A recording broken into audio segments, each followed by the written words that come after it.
All you have to do is follow 3 simple rules. 1, never underestimate your opponent. Expect the unexpected. 2, take it outside. Never start anything inside the bar unless it's absolutely necessary. And 3, be nice.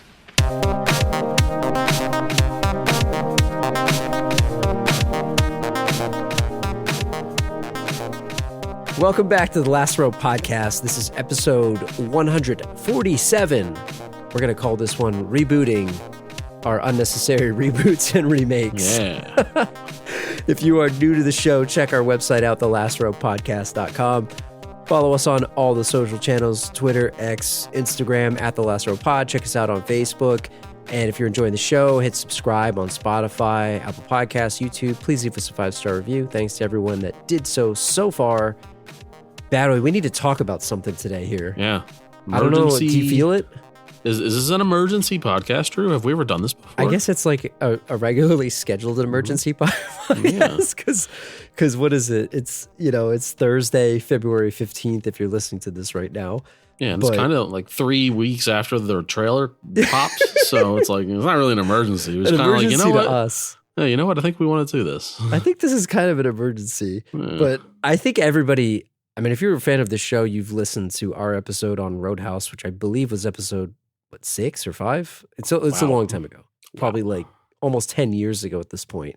And not to mention the fact that we had a pretty detailed conversation in some of our underrated episodes that we tended to do, which are the on-demand episodes where we didn't necessarily talk about a movie.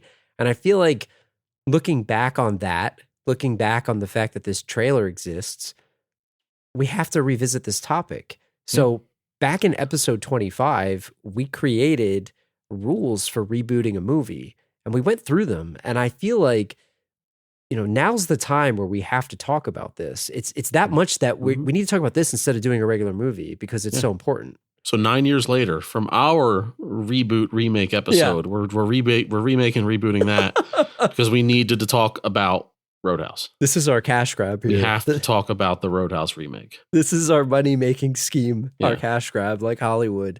The way that I thought we could talk about this is, we could revisit the rules. We created some rules or guidelines that we had. If you haven't listened to that episode, I haven't listened to it in 8 years or however long it is, so I don't know if it's any good, but it's great.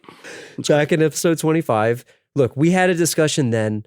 We're going to have a discussion today, but we're going to go through some of those rules, and then we're going to talk about the fact that Roadhouse is essentially being rebooted and remade, and is coming out on Amazon Prime streaming in 2024. Before we get into Roadhouse itself, let's talk about some of these rules. And the way to set this up that I think is kind of like, what is a reboot versus a remake? I think we touched on this, and are there any that stand out to you that were done well? And we'll get into the rules in a second, but what stands out to you about reboots versus remakes? I don't even know if there's an actual definition of this, but isn't a remake essentially retelling the same story almost in a faithful way, and a reboot is sort of reshuffling the deck on the story, right? Like a Ghostbusters 2016. That's the perfect example. Is a reboot, right? And this seems like Roadhouse seems like a remake. Yes, I agree with you because, and I think the difference too, you mentioned it, I think it's perfect. It's like that shuffling of the deck scenario, I think is important because in 2016 Ghostbusters, which I think we talked about back in episode 25. I think it was the impetus for the episode. Yeah, I think it was. It took the concept, I guess, and just completely did something different with it. And I think that's the first maybe segue into this. Let's talk about some of the rules here. Because back in whatever year that was, do you even remember what? I don't even remember what it was. 15. 2015. Yep. We talked about 4 priorities. The first one being genre. And I think it's interesting, right, to revisit these right now. Do you think that, and I know we did, we had an in-depth conversation, so this last time I'll say this, but do you think that there's a genre that lends itself to this? And do you feel like that's changed since we talked about this in 2015? No, I think it stayed the same, and I think superhero and horror movies are ripe for the reboot, right? And it's almost that people not only are okay with this, sometimes they crave it. Drew. They encourage it. Please give me more of what I like, right? Yeah. I mean, you're going to give me another Child's Play, but you're going to make him a robot, but you're also going to have Aubrey Plaza be in it. Like, okay, I'm in on that. So were you in on that? I was, and then I watched it, and it wasn't very good. But like, I paid a movie theater ticket to go see it. What year was that? Do you remember? 2019, okay, maybe 2018, somewhere in there. So what didn't work about that movie for you from a reboot versus remake? Just changing it from, you know, using the heart of Damballa and Voodoo to get Charles Lee Ray into that doll to using AI and it being like an AI robot gone wrong. It's kind of like Terminator. Yeah, kind of like Terminator. And he learned to get more violent as the movie went on. And it wasn't about protecting, you know, his Andy anymore. It was about, I don't even know what the hell his motivation was at the end of the movie. I forget, but certainly was a lot of murder involved in a shopping, you know, in a Walmart type scenario. But yeah, you know, even though I didn't think it worked very well, I'm fine with them making it. It's not an affront to the Child's Play genre. Like I'm like, sure, come on, get a crack at it. You know, it's fine. They did the same thing with the Nightmare movies and the Halloween movies and Friday the 13th. And they might not be as good. It might not have the charm of the old ones, but I think people are always down to see Jason and Freddy and Michael Myers. So there's no problem with it being constantly rebooted, not necessarily calling them sequels. I think you're right. And I think you mentioned superhero movies and horror movies, and I think they have a lot of things in common in a lot of ways. What I mean by that is superhero movies are obviously based off of comics. Comics have been around forever, and they've told a billion different stories with the same characters in 85 different ways. They've retconned stuff. They've changed it. There's multiverses and all of that other stuff. I don't know how many stories you can tell with, you know, a Chucky versus like a Mike Myers versus a Freddy without sort of redoing it. Mm-hmm. I don't know. I think it's ripe for a reboot and a remake because there's not such a compelling story. It's more about like, we kind of joke on the show about incident films. It's kind of different incidents. And I don't know. It's different, right? That's why it works. You could call a horror villain kind of a natural disaster in a way, right? It's like there's an unstoppable force that you need to overcome. But in the form of a superhero movie, you're like, you know, you're a comic book guy. How many times has Batman been told in comic book fashion, right? Different stories, you know, different writers, right? Spider-Man, Superman, whoever the hell it may be. And that's why we have Tim Burton's Batman, and we have Christopher Nolan's Batman, and we have I don't know who directed the latest one, Robert Pattinson's Batman. Who the hell? Are you mad that those movies exist? No. Right? Yeah, no. You know, you're gonna give me a new Batman every 10 years? Sure, why not? Go for it. I'll take it. But I feel like that's a different one. And you mentioned the Ghostbusters one, and I guess you could reboot or revisit Ghostbusters. I would argue that they shouldn't, and they didn't need to. But a comedy ensemble maybe is because it's got ensemble casts, it's a little bit different where it's like, hey, here's this group of people that are doing this thing. But I don't know. I don't know. Like, imagine rebooting, like, I guess The Heartbreak Kid was a reboot or remake. I don't know. Maybe it was in line with it or something like that. But the fact that it was a comedy, like, I don't know, am I going to remake Forgetting Sarah Marshall? Like, it doesn't need to be made. So I don't like it being part of the genre category. The comedy, you mean? Yeah, and maybe we thought about that in the past, but I've changed my mind. I don't know if I like that. You're not okay with it because I think a movie like Ghostbusters falls into the classic category as we segue into part two. Yes. Whereas I feel like it's better off the way they're doing it now as loose sequels. Yes. Continuation. Maybe they're telling a completely different story, but they're not Xing out the past movies. You know, give us a reason to continue on, legacy type thing. Not let's pretend that Ray Stantz and Peter Venkman and Egon Spengler and Winston Zeddemore, let's pretend they didn't exist like they did with 2016 Ghostbusters. I don't think that's a good way to treat a classic. I think we should extend. Yeah, I think when a movie is a classic, so priority one was genre, rule or priority number two is it a classic or not? And was there some type of iconic portrayal of a character?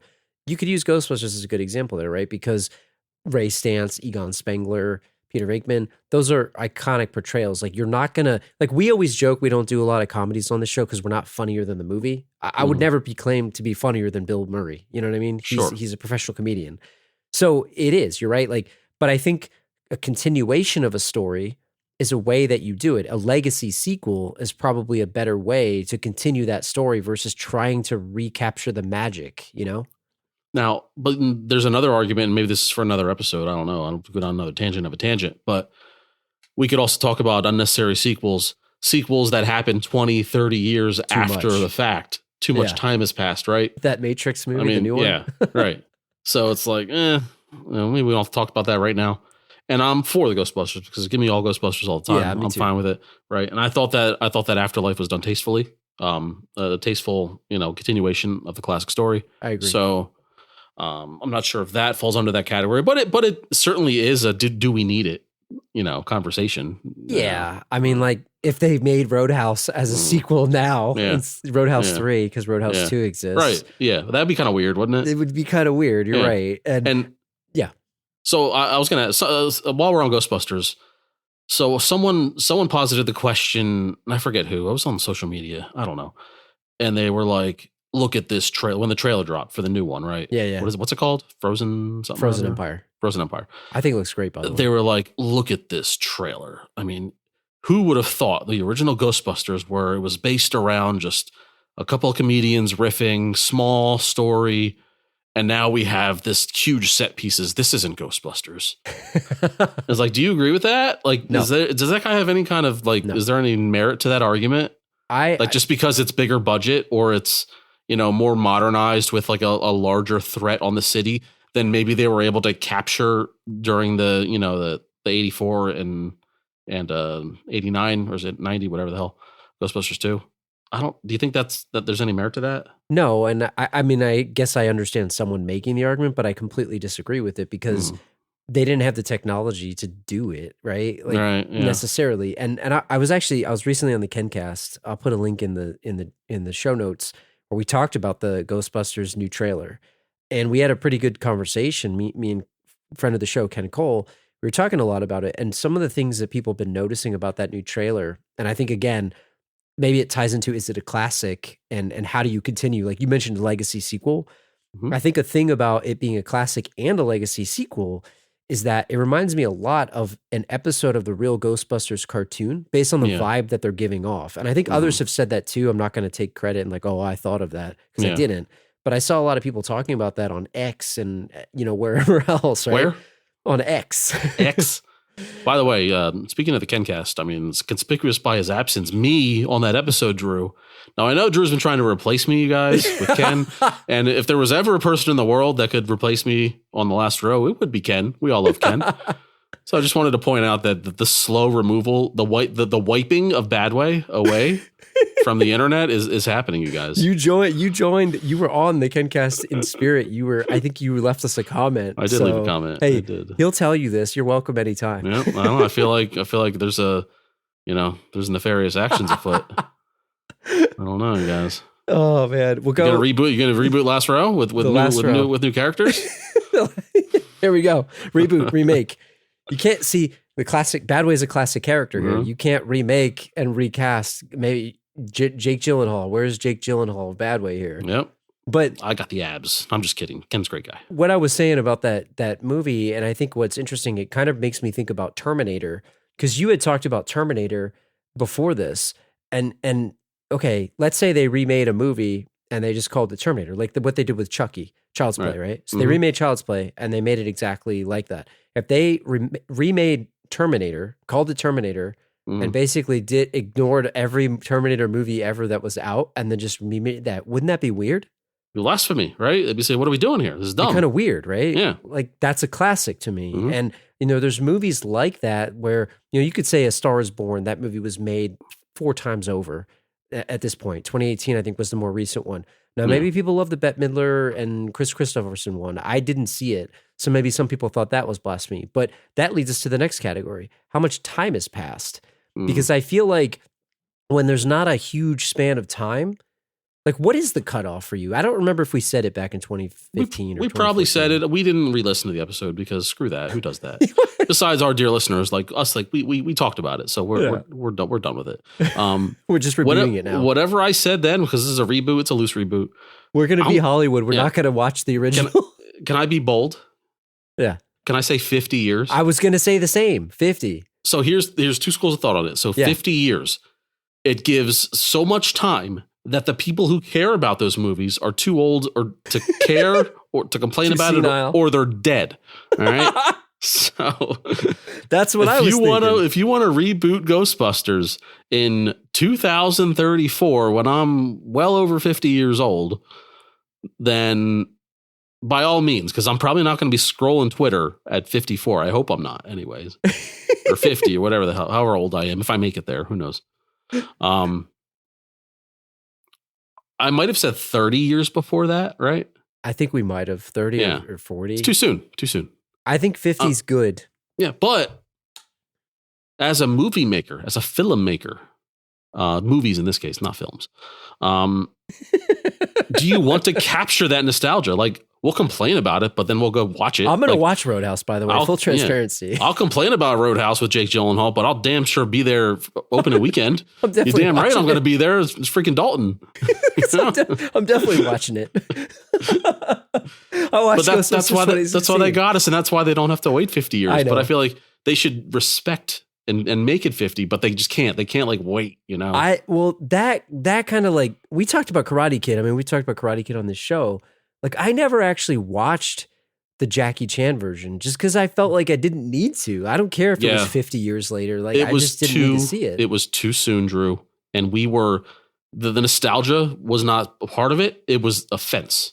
People our age are offended by that movie. And its existence. I'm not saying they didn't try. Like, maybe they did. I don't know. And that's like in the how much effort category here too. They put Will Smith's kid in the movie, man. Like, come on. That's what I didn't like about it. I like Jackie Chan, but I'm not a Jaden Smith fan. And I think, when you're going to do casting like that, I just wasn't interested, even though I'm a fan of that series. So it's a tricky one, right? Like, we talked about, I think originally back in the day, Spider-Man. Well, yeah, of course, it's a superhero movie. Like, doesn't matter how much time. And even Batman, right? Like, I don't know how much time passed between the Dark Knight trilogy, and then you got Batman being rebooted. Like, give me a Batman movie every year. I don't care. You could have 15 versions of Batman. I'll watch it. When was Batman and Robin? Was it 99? I think it was 97 or 99. Forever was 96, I think, right? Yeah, so 98 or 99, and then Nolan came out in 2005, right? So yeah. So 6 years. Boom. New Batman. That's how I feel. And even like the newest ones, like they redid them and they're going to redo them again. And like they're going to put Batman in the new DCU, which I'll watch. So I'm okay with that. But when you start talking about movies, I think 50 is a good part. But it's also like we talk about priorities, right? It's not like a sequential rule. Like, do you have the right genre? Then is it a classic or not? Is it time? Like, I think it's kind of all of these things combined. So the first three that we talked about was the first priority was genre because certain ones lends itself better than others. The second one was, is it a classic or not? I mean, I think Roadhouse is a classic in my opinion. And I think it's really hard to make a better movie than the original, which we'll talk about in a second. But then the last one that we put, so then there was time. And now the last one is how much effort is going into it. I remember at the time we talked about Eli Roth remaking Cabin Fever, like shot for shot, which like is more like a joke, I think, than anything. What are we doing here? Like, why are you doing that? Wasn't the movie Psycho also like a shot for shot remake? I think essentially? So. Don't quote me on that. And then there was Funny Games. That was Funny another Games. one. I that saw they did. both, and they were like equal. It's and wasn't really it the same director too? Yes, it was very strange. I don't know what's going on there. Not sure why. Don't know the motivation. Why did Eli Roth do that? It's weird, right? Like he's probably being funny or something. It's like ironic. Yeah. But I mean, the new one doesn't have Ryder Strong in it. That's all I know. And Sweet Lou. I know, right? You need Sweet Lou, which I want to do that movie. The thing that we didn't talk about, and we talk about effort, and I think this is like interesting, and I don't remember if we talked about this at the time, but it's something that I think is worth touching on, is you don't have to make the movie called Roadhouse, right? You don't have to make the movie called Point Break. They remade Point Break, but they also, before they remade Point Break, They remade Point Break without calling it Point Break. They used cars, and it was called Fast and the Furious. Yeah, there it was. And I think, like, I know people have a stigma about the Fast and the Furious movies, but I think that's a really smart way to do it, where people say, oh, they ripped it off. I think it's paying homage to it instead of ripping it off. True. Not enough people have something against that movie franchise, because why do billions of people go to watch it? Yes. You know? They make a lot of money. They're doing something right. But what do you think about that? Because, you know, obviously you have a lot of the same elements in it. I'm a big proponent of call it something else, Drew. If you believe in your movie, if your movie can stand on its own 2 feet, call it something else, have some balls, put it out there, go make your own franchise. What if instead of, you know, Roadhouse, they just simply called it The Bouncer? Like the most generic name ever. Call it something else. Don't care what it is. Take it outside, they call it, right? Take it outside, Florida Keys, right? And if you know, you got Jake Gyllenhaal, you got Conor McGregor, who's trying to start his acting career. Maybe he's good, maybe he's not. We don't know. If you believe in your movie, put it out there. Maybe it'll become a franchise. That's what Fast and Furious did, and it became a 10-movie juggernaut, right? You're not going to become a franchise by remaking Roadhouse. It's just not going to happen. It's going to be a one and done. And it might be good. It might not be good. But either way, they're going to forget about it, and we're going to remember Patrick Swayze. So if they make Roadhouse 2, is it called Roadhouse 2.2? They already made Roadhouse 2, Drew. It was called Roadhouse 2: Last Call. So are they? It's great. 2006. 2006, and it starred nobody, and nobody watched it. It's the dude from That Thing You Do, the singer. So if they remake, okay, here's the question. Let's say they make a sequel to this Roadhouse. Yeah. What do they call it? I don't know. I feel like there's a colon involved. There's got to be a colon involved. But can they call it Roadhouse 2, or is that remaking Roadhouse 2, or is it Roadhouse 2014? No, 2024? No, because it's a remake. And then then the former Roadhouse 2 never existed. Yeah, well, probably shouldn't. It's not canon. Have we established Roadhouse 2 as canon? There's no Dalton in Roadhouse 2 from 2006. So I don't know. It's not canon. I wonder about it though. And like you said it, right? I think what's cool about it, and maybe people think that it's a ripoff, but there's something cool about making a movie that's kind of like the original that pays homage to it. Like I'm looking at this movie, and we can talk about this in a second, but you know, you have 35 years since this movie came out. So it's not your 50. It doesn't hit your 50. It's genre. It's an action movie. It is a classic. I would argue that it's an extreme classic. Sure. It does look like they're putting a lot of effort into it. So it doesn't look like they tried to just kind of slap it together. Like it looks like it's competently made based on the trailer, right? Like, so, you know, it fits some of these rules, but it's interesting to think about this just being its own thing. Like if they didn't call it Roadhouse, they're not going to instantly get people like us talking about it. Like we're already giving them press because we're saying, hey, they're remaking Roadhouse. Did you know about it? But wouldn't you also be, as an action movie fan, be interested in a Jake Gyllenhaal movie about him being a UFC fighter turned bouncer? I would. And just kicking people's asses? Like this seems like a type of movie that we would watch, right? I would watch it. But maybe not go to the theater to watch it. But this is a streamer's direct stream situation too. So how do they make money on these things anyway? Like what's this for? I don't know. Are people buying Prime subscriptions to go watch a Jake Gyllenhaal movie? Like how do they make money? And I think that from what I understood, and I could be wrong on this, but I thought this was originally supposed to have a theatrical release, and then the news came out that it was going straight to Prime. I don't know if that was because some decision or some licensing thing. I don't know. But I know that people were disappointed because they were like, oh, shoot. I think people making the movie were disappointed because I think the intention was for it to go to the theater. Yeah. You know, part of this reminds me, and this is a little bit different, but I think last year, the year before, they came out with the White Man Can't Jump reboot. Yeah. Starring that one rapper. I forget his name already. Jeez. He kind of looks like Lil Dicky, but he doesn't. And I know that's a Lil Dicky joke that he hates being compared to this guy. But it's the same thing where it's a classic movie where it's Jack about Harlow.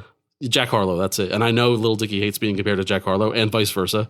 But and I just did it.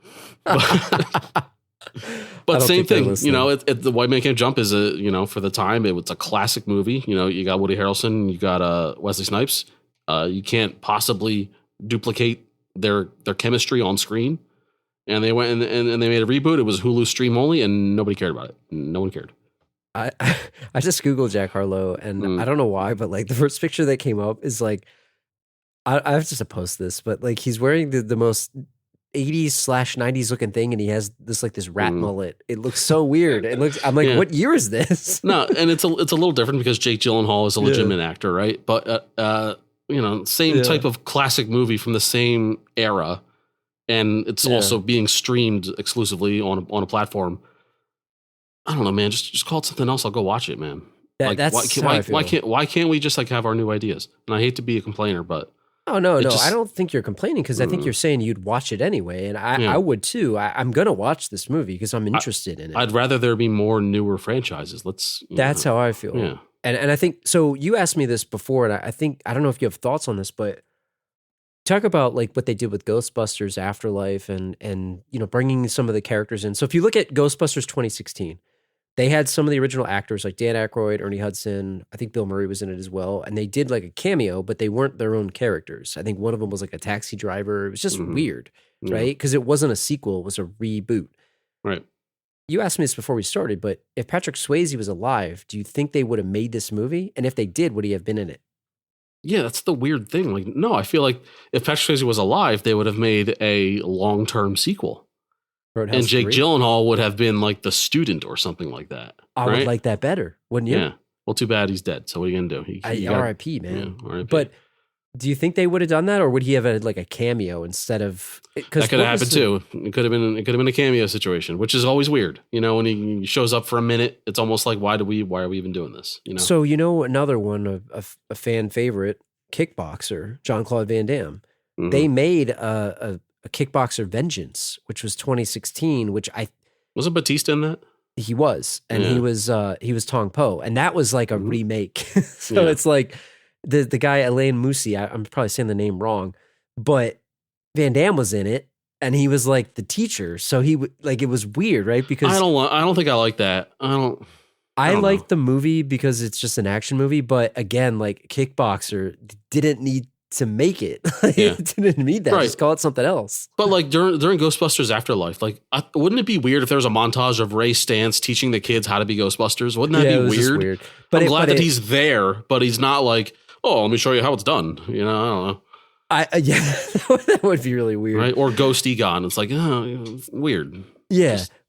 But I'll say that in the original Kickboxer, Van Damme was Kurt Sloan. He was Kurt Sloan, and in the Kickboxer Vengeance, Kurt Sloan was played by a different actor. So it wasn't like Kurt Sloan was the teacher. It wasn't like Bloodsport where you got freaking what's his name, Frank Dukes being the teacher of the students. Okay. It was the actor was the teacher. It's like if Pat Morita were alive, yes, and then they remade Karate Kid, right? Like they did with Jaden Smith and Jackie Chan, and they go out to dinner. And at a Chinese restaurant, and Pat Morita's serving them, right? Yeah, that's the type of thing where it's like, oh, look at that, let's wink at the camera. There's Mr. Miyagi, but it's not Mr. Miyagi. Yeah, it's some other guy. I don't like that cameo. Go away with that cameo. I agree with you. I think it's different, I guess, in Kickboxer because he was so integral to the story. It wasn't like hey, you remember this guy thing? Yeah, but I kind of don't like that because it's like, why are we? Either he's the guy or he's not the guy. I'm with you on that. Yeah. I agree with you. So you're saying you wouldn't really want Swayze in the movie, like unless he was Dalton. Yeah, he needs to be Dalton. And Jake Gyllenhaal's Dalton Jr. Yeah. Well, let's talk about this. I wrote the synopsis for the new movie, and we can break this down here. Mm-hmm. But the new synopsis for the movie, and there's a lot of like clues in here. And if you guys haven't watched the trailer, I'll put the link in the show notes so you can check it out. As you watch this episode or after you listen to this. But it says ex-UFC fighter Dalton takes a job as a bouncer at a Florida Keys roadhouse, only to discover that this paradise is not all it seems. So I have a couple questions just based off of this in general. What do you think about him being a UFC fighter? And maybe we should touch on what makes the original first. I don't know, but like maybe give me your thoughts on that. I know you agree with me on this. I like that Dalton is kind of like an unassuming badass, right? We know that he's like a black belt, and we know that he's super smart. He's got like a PhD or whatever in like psychology or philosophy, whatever the hell it is. And he doesn't look like a big guy, so he's wearing kind of baggy clothes. You can't tell that he's going to kick your ass, right? And that's I like that. And then you got Jake Gyllenhaal, who has some sort of fame as an ex-UFC fighter and is also super jacked, right? Wearing tight freaking shirts. He looks like a kind of guy that'll whoop your ass. Now, here's the twist. Now, I don't know anything about the movie, but I'm going to write the movie for you real quick. If Jake Gyllenhaal's Dalton is an ex-UFC fighter who was disgraced because he got his ass kicked too many times, and people look at him like a phony fighter, I could beat this guy up. Look at him. He got his ass kicked how many times on TV? Mm-hmm. This guy's a punk. He's a pussy. And then you find out that he's going to kick your ass, because you're messing around in his bar and you're not nice. All right. I think it's funny. He's going to take you outside and he's going to get you. That's good, because to the world, maybe he suffers like embarrassing knockout losses in UFC, but he's still going to kick your ass in goddamn Key West because you're not a tough guy. That's my thing, right? So here's the thing. I'll use an example.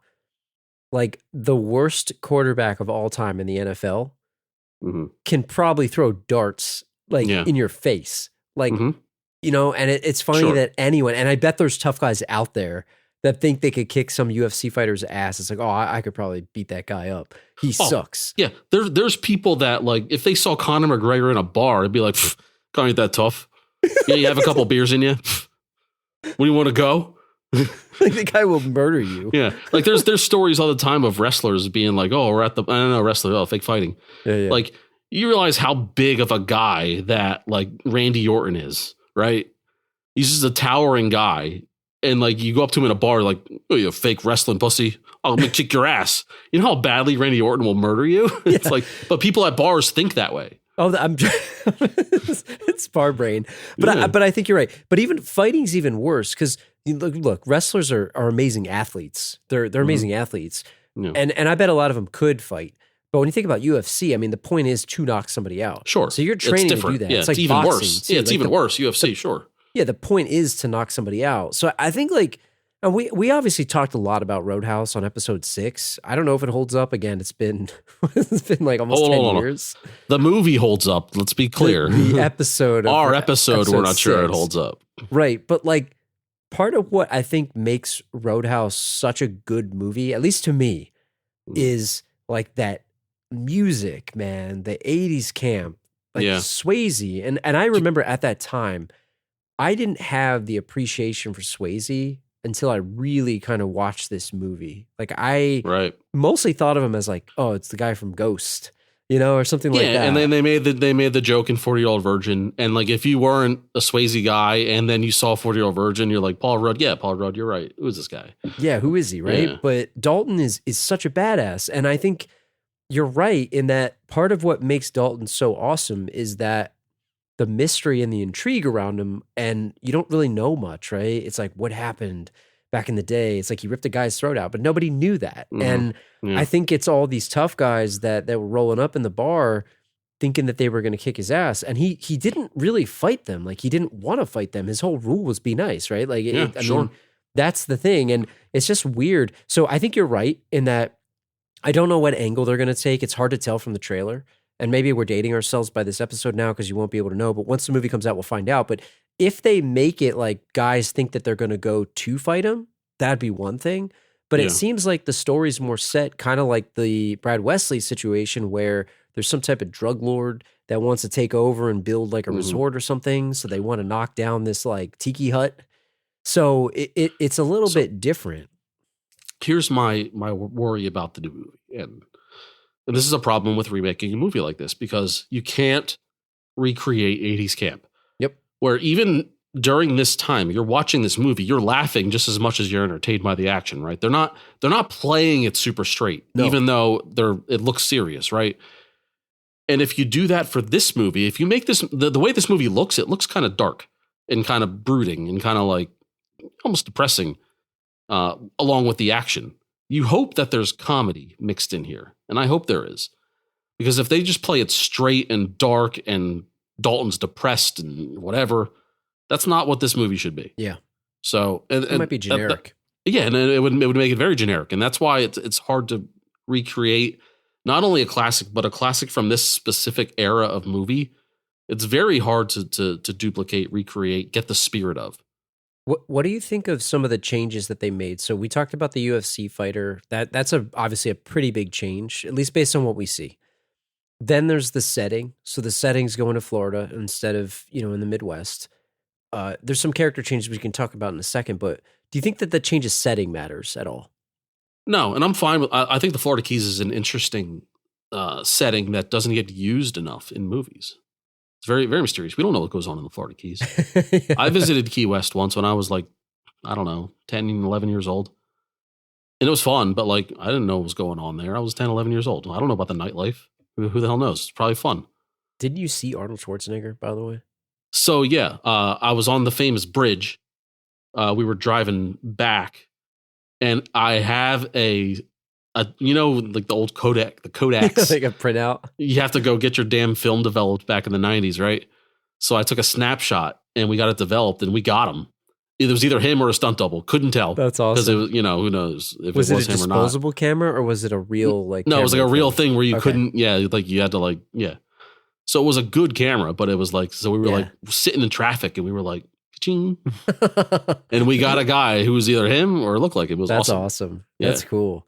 Yeah, I mean, I think the setting looks cool. Like, I have no issues with the setting. I mean, my biggest thing is just I'm very curious as to how they're going to handle the UFC fighter thing. What about some of the characters? Because is this Conor McGregor's acting debut, or I doubt it. Like, he's probably in stuff. Wasn't he in Entourage? I'm sure he was. Well, but I mean, he's like, probably in their Entourage movie. You know what I mean about like acting, like you know what? More, while you tell the people, I'm just going to type his name into IMDb. Yeah, look that up. Well, he's playing a character named Knox, and the way that I understand this is, it seems like he's trying to play Marshall Teague's equivalent, Jimmy, who's, in my opinion, one of the greatest henchmen of all time. Maybe sub-boss of all time. We didn't have the villain scale at that time, but I wish we did. Fatal mistake of accepting that fight on the beach in jeans. Yeah.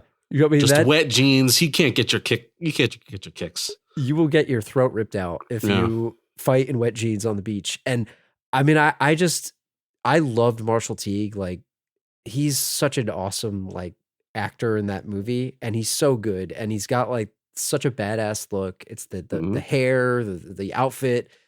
It's hard. Like, I don't know if McGregor is going to play the same kind of character or not. It's kind of interesting.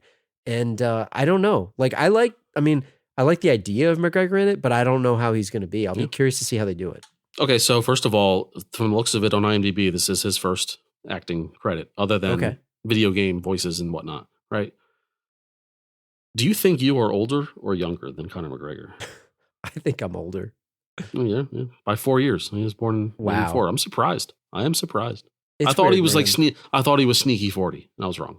I always feel like, you look at athletes and I think about the football players all the time. They look like obviously we're men, but they're men. Like, they're men. Look at these guys. Like me and LeBron were born in the same year. I am not on LeBron's level. Yeah. It's physically. You look at even guys that are like graduating college right now and playing in the NFL, like they look ridiculously old. Sure. Where it looks different, NHL players. They look like they're 15. Like some of them, the younger ones that graduate, because I guess they are. Because you get to see them on the NHL ice at 18. Yeah. A lot of other like pro sports, you don't really see them on your screen until they're like 22, 21. Yeah. And then basketball players are just different because like they're 19, but they're also 6'9". So they're not real normal humans. What do you think of this? So do you think there's, by the way, I should have called this out. The guy who plays Ramon Salazar in 24 is going to play a sheriff in this movie. That's a deep cut for all the Bow Hour listeners out there. But Joaquin de Almeida. Do you think that they'll do like a lot of callbacks to the original? And at what point is like they're too much? They better. Like, if you're going to call a Roadhouse, you might as well lean into it, right? There better be the rules. Let's get the rules going. Let's don't underestimate. Let's take it outside and let's be nice. Expect the unexpected. Which, by the way, never underestimate your opponent. Expect the unexpected. That's like 1.5 rules at least. At most, it's like 2 and 1. Come on, Dalton. Yeah, he kind of cheated there, didn't he? But you could argue that it means the same thing, but it's like 3.5 rules. Can you do a throat rip in 2024? Well, the last throat rip on screen was McGruber. So, but that was probably a homage to Roadhouse, right? Of course it was. Yeah, that's why they did it. Yeah. You can absolutely do a throat rip. If there's not a throat rip, I'm going to be a little upset, to be honest with you. But it's like part of the throat rip is the campiness of the 80s. Like I know that it's a brutal thing. But that's why I hope there's a little tinge of humor in this movie. Yeah. And like there better be a moonlight fighting between two guys. One of them's wearing wet jeans. There better be a fight scene. There better be, Drew. I gotta be honest with you. Don't make me mad. I gotta be honest with you, man. Yeah. Like I want to watch this movie and I will. Mm-hmm. But it's just one of those that I think they're getting a minimum level of audience who's going to watch it because it's called Roadhouse. Yeah. But I'm going into it kind of like, all right, how's this? I don't know that this is going to be better than the original. Like, same thing with Point Break. Like, I didn't rewatch Point Break, the remake of it. And I'm not saying that it was bad, but it just looks kind of generic. Yeah, I think that was Point Break's big flaw. Was it looked unwatchable. It just looked like, what is this? I don't care about this. Just looked like generic action movie X. Like this, the big draw of this is that it has Jake Gyllenhaal. And I like him. I think he's a good actor. And like, so what do you think of him as Dalton then? I should have asked that earlier. Do you think that's the right casting? Dalton is Jake. I think so. I think the obvious choice was Gosling, and I'm glad they went in another direction. Do you think Gyllenhaal and Gosling hate each other? Or do you I think Gyllenhaal hates Gosling. I think that's and Gosling doesn't think about Gyllenhaal. Yeah, he doesn't. He's like the buzzing of flies. That's true. I feel like you're right. It's not a Jack Harlow and a Little Dicky situation. How old do you think Jake Gyllenhaal is, Drew? 39 is a guess. I don't know. I have no idea. He is well into his 40s. 44? Well, really? 44. All right, 44. Or 43. Going to be 44 this year. All right, there you go. You know who I thought we talked about this in 2015, and we have to say it now. I'm kind of glad they dropped Ronda Rousey from this whole thing, aren't you? Like, I think this is more watchable because it has Jake Gyllenhaal attached to it. I think so. What's the best Jake Gyllenhaal movie? Man, that's a tough one. I really like Nightcrawler a lot. Is Donnie Darko overrated? It's not rated because I think like it's a Jake Gyllenhaal movie, but it's him before he was Jake Gyllenhaal. He was a kid. I think it's one of those cult classics that has become overrated. I think so too. I like it, but I don't think it's as good as people make it out to be. I remember watching that for the first time thinking like, oh, I wonder what this is all about. And it wasn't bad, but I think what's the movie that he did with that spider? The spider. Oh, freaking, I know what you mean. Not Prisoners. Not Prisoners. Prisoners is a great movie, man. I never saw Prisoners. I've Enemy. still not seen it. Enemy. Yeah. Enemy's a great movie. And I freaking love Day After Tomorrow. Sure. That's a Dennis Quaid movie though, Drew. Did you ever see the movie Demolition with him? It's like his wife dies or something and he just like has a meltdown. It's actually pretty good. I really like that movie. Yeah, I'm looking at his IMDb, like a lot of bangers here. End of watch, Source Code, underrated movies. Nightcrawler might be his best performance outside of, I mean, you can't forget Brokeback, Joe. It's a joke, but like it's not a joke. It's actually really a legitimately good movie if you get past it all, right? Bubble Boy. I can see his haircut in Bubble Boy. I could just see it. Oh man, freaking Nocturnal Animals, Drew. That's what I was thinking. What's up with this guy's career? It's so good. Nocturnal Animals is one of my favorite movies that I've only seen a couple times. It's like the type of movie where I'm like, I really like that movie. I should have watched that again. And then I just didn't. Yeah. That's a great movie. But I think his best acting performance, aside from Brokeback, which probably is legit the best performance, has to be Nightcrawler because he transformed into a slime ball. Oh my God, he's such an unlikable scumbag. He reminds me of Walter Peck from freaking Die Hard. So oh my God, yeah. It's a great movie. No, I'm glad that he's in this, and maybe the way to say this is I'm gonna watch this movie. I'm not trying to dump on it. I'll watch it and I'm probably gonna enjoy it on some level. I just wish that, they would have called it something else. And I don't know that they're gonna have a Wade Garrett character, but it's going to be hard to recreate the magic of the original. Like you, me, and our friend our friend Skimmins, right? Like shout out to Skimmins. I know he's listening. So if you're listening, hey Skimmins, I have to give him credit. Like we talked about this, and I don't say that certain movies are a perfect movie.